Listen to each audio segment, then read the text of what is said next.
Hello everybody, thank you for tuning into ChannelBK. My name is Brian. We are here with classics, not week, classics year. Obviously this didn't come out in January, but we're gonna catch up. We're gonna get there, it's gonna be good, and it's gonna be a fun year. So now to celebrate this momentous occasion, I thought it'd be best to talk about Mac Miller's seminal mixtape from 2014 that just got a re-release last year called Faces. Faces is the 11th, not studio project, the 11th mixtape of Pittsburgh, Pennsylvania native Mac Miller. Again, it's crazy to think this is his 11th mixtape. Mac Miller's is a eclectic guy.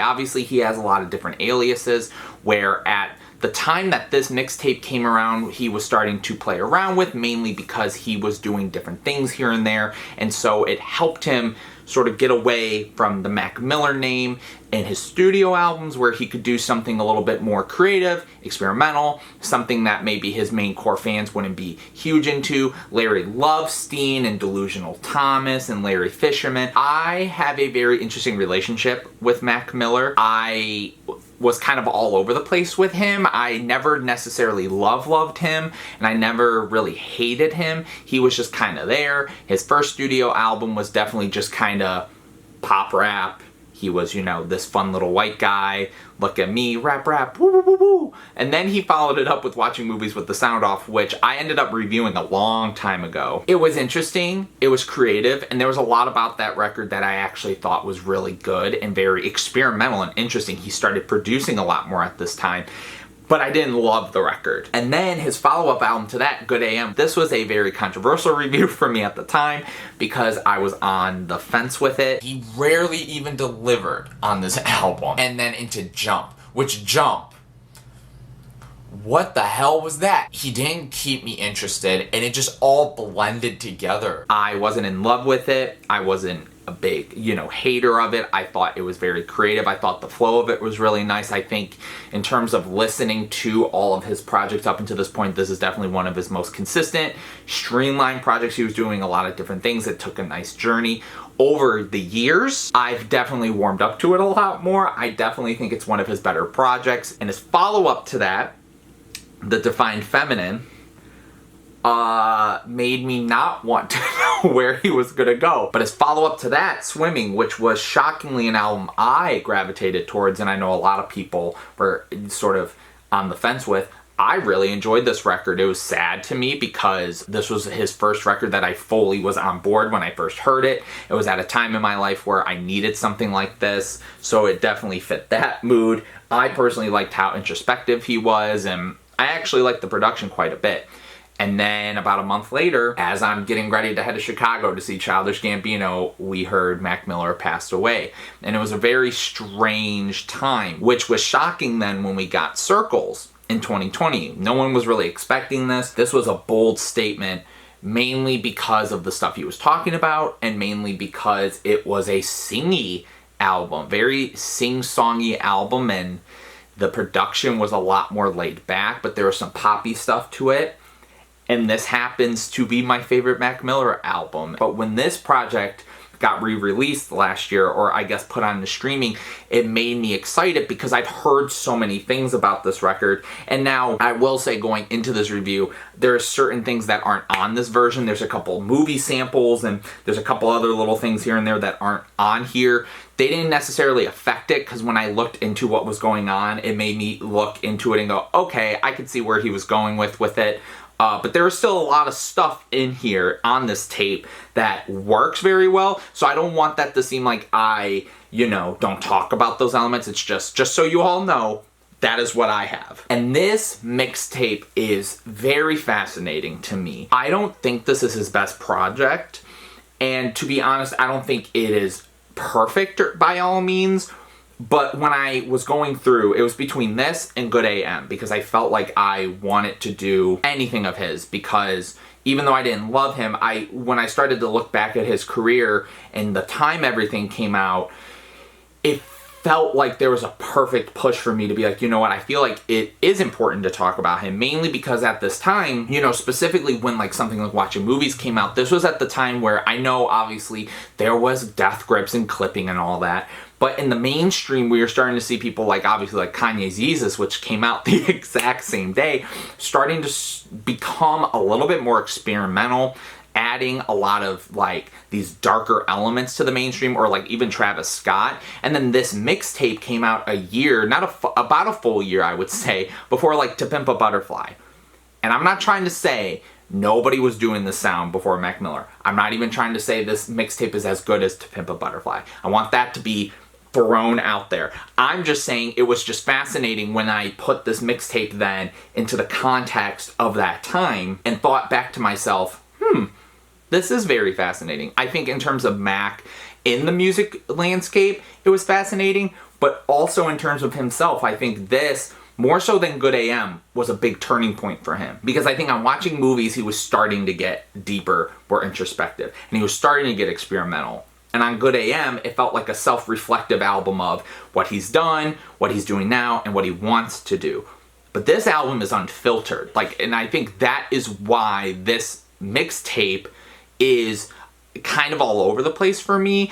I don't necessarily love it, but I think that kaleidoscope nature of it and just how grand it is, I think it's his most bold statement, and I think it also showed him being like, I'm just gonna go into it full force because of a lot of the lyrics on this album or mixtape as well. And I'm probably gonna say that a billion times. This was around the time where he just wanted to go diving straight in with all of these musical influences that he was using, and all the jazzy stuff and the psychedelic stuff, and him being very hands-on, him working with people like Thundercat, Flying Lotus, which I thought was also a really funny line on the second track on this album or mixtape. Again, I'm sorry, I'm gonna keep doing that, where, you know, he's talking about, you know, nobody messed with me until I was fucking with a brain feeder, which goes back to Flying Lotus. Then, even in context of what's happened to him, Inside Outside, which opens this entire tape, the first lines are, I should have been dead already.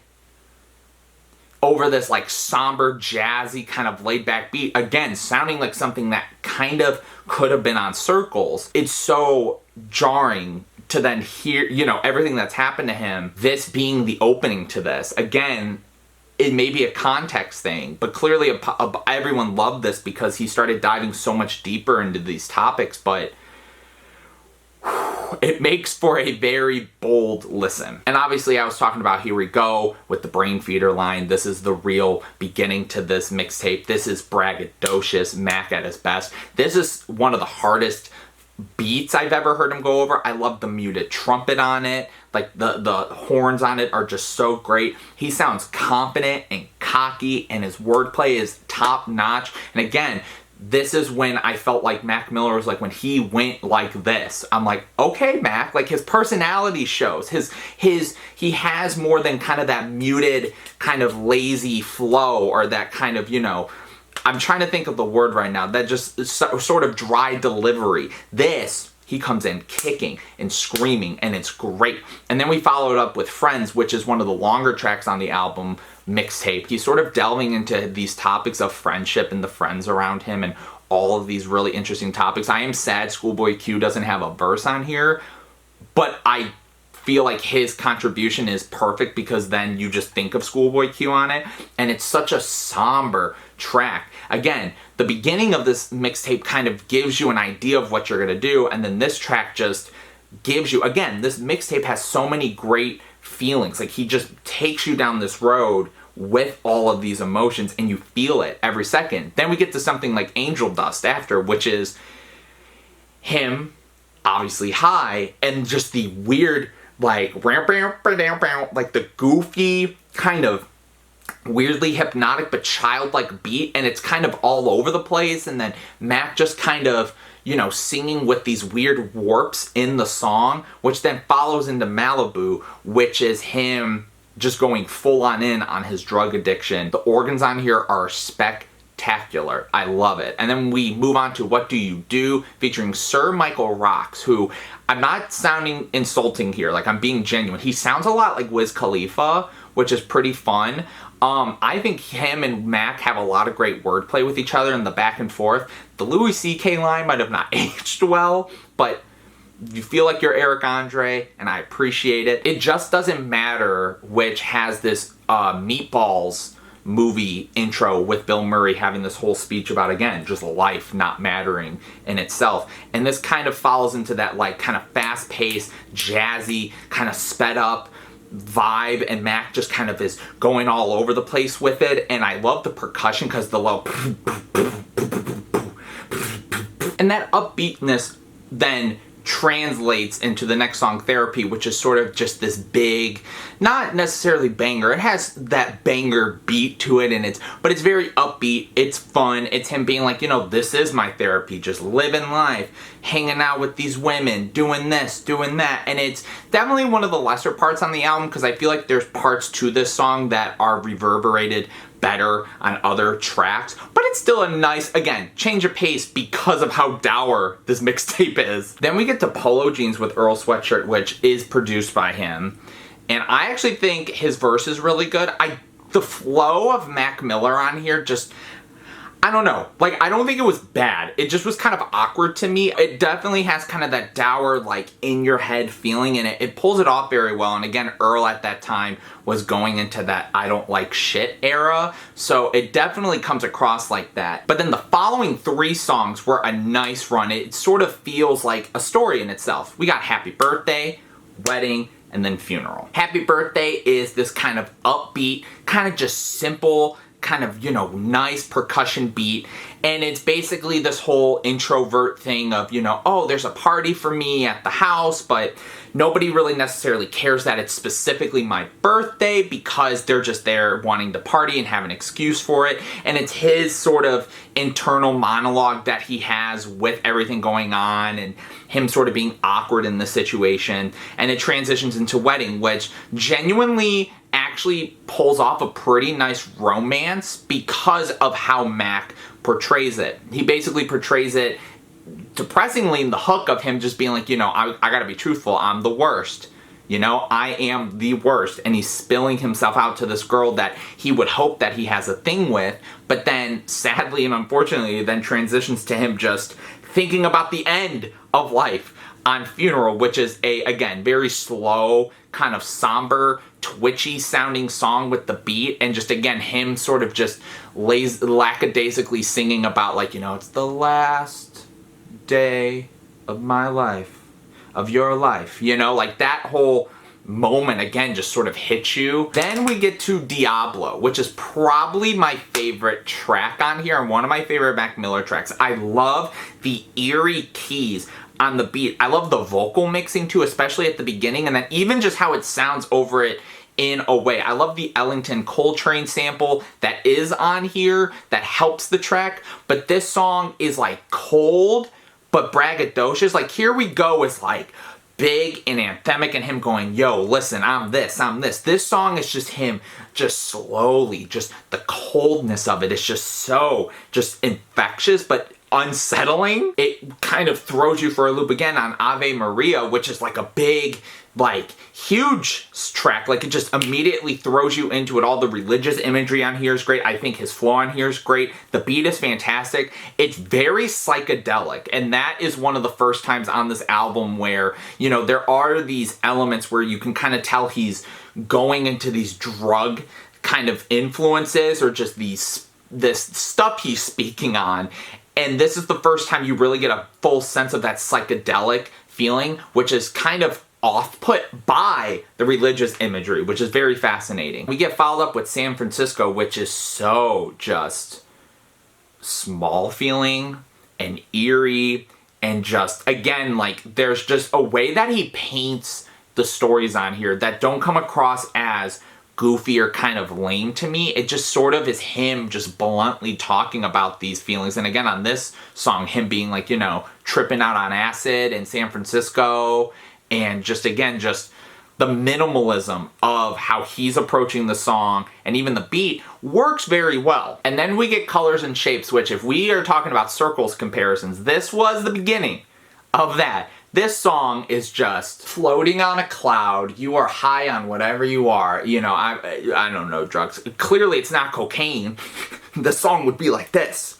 But this song is just so just free-flowing, and the intro by Timothy Leary, who is a guy back in the day who was really big on the psychedelic movement, and that's how this song feels. It has kind of that airiness that was really big at the time as well in that era. It comes across to me as him sort of being outside of himself, seeing himself fall, and just all those metaphors are just very eerie, and it's him just kind of being there, noticing everything. And honestly, it wasn't a track I was so fond of, but again, the more I think about it in the context and just what he's speaking on, I really, really enjoy this track. For good and bad reasons, because it is kind of trippy and sad, but self-reflective. Again, something that he does quite often on this record. I keep going back and forth on it. Then again, that dreaminess kind of gets cut by Insomniak, which you would think with that kind of title, you're thinking, okay, like, where's this gonna go? And it's just a banger. Rick Ross is on it. I wasn't too keen on the Rick Ross verse. I actually think Mac Miller did a better job on here, and I loved his energy. He brought it. And then the following track, Uber with Mike Jones, is a nice, decent track. It kind of slows things down again. Again, he kind of has this sense of taking you on a roller coaster the entire time, because it goes like up and then down and then up and then down. And then we get to Rain, which is again another one of my favorite tracks. It's just so straightforward. I love the beat. Vince and Mac's flows on this track are awesome. Vince Staples in a nutshell was fantastic on this song. And I just love the very subdued kind of in the back, like guitar samples, the wow, wow, wow. Like, I loved it. I thought that was great. But now we probably get to my two least favorite tracks on here, which is Apparition and Thumbelina. Apparition is definitely kind of to what the title of the song is. It is a very kind of ghostly track, and it has sort of that eeriness and that tension to it. And to be honest, it's not a song that really I remember that much for a lot. Now the following track, which it has a Slow Ride sample from the Beastie Boys, which is kind of laced all over it. This song I remember mainly because of how I don't like the beat. Like, it's very, like, it was goofy, and it felt psychedelic, goofy, and childlike in the worst ways. Like, I could not really get onto this. I thought Mac's delivery too on here was kind of awkward too, but it's okay, because then New Faces version 2, which you will have to let me know if it's on the original tape or if it's a different one, with Dash and Earl and Mac.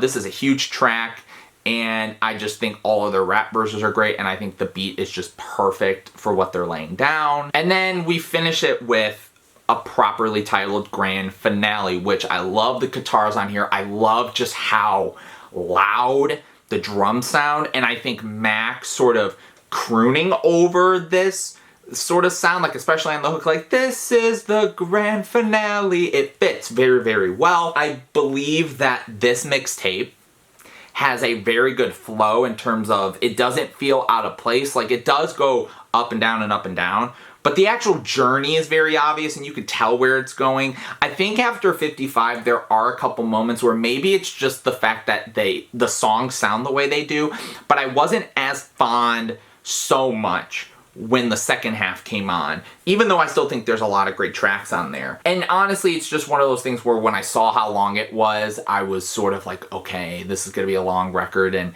again, Mac is one of those people where even though I've grown to good AM, it is something where it's a lot of him, and I don't know if he can grab me for that length of time. But for the most part, he did it here. And I think this was him just being straight up with how he was feeling, his emotions, where he was at, his depressed state, and it's honestly a pretty phenomenal mixtape. I think this is something that is more fascinating to go back to in his catalog, mainly because, again, it's sort of the whole where he was, what has happened to him, sort of looking back at that way. For it to be on streaming now is exciting, and again, I just felt like for him as a creative mind, clearly this was him being like, I want to go that way. Like, I want to orchestrate this. And again, I think unlike watching movies or even Good AM, this is more so of a project that feels bolder, and it clearly is because it is a mixtape, and the fact that he gave this to people for free at the time was crazy. I think it's well done, and I was super excited to review it, and I hope if you haven't gotten to listen to it, you could have heard my feelings and go listen to it. Some of your favorite tracks, all that good stuff, leave it in the comments below. If you liked, please like and please subscribe. This is going to be a fun year for classic reviews, but until then, thank you for tuning in to ChannelBK. Peace out, everyone. Long live Mac Miller. Rest in peace. Faces Mixtape. New outro.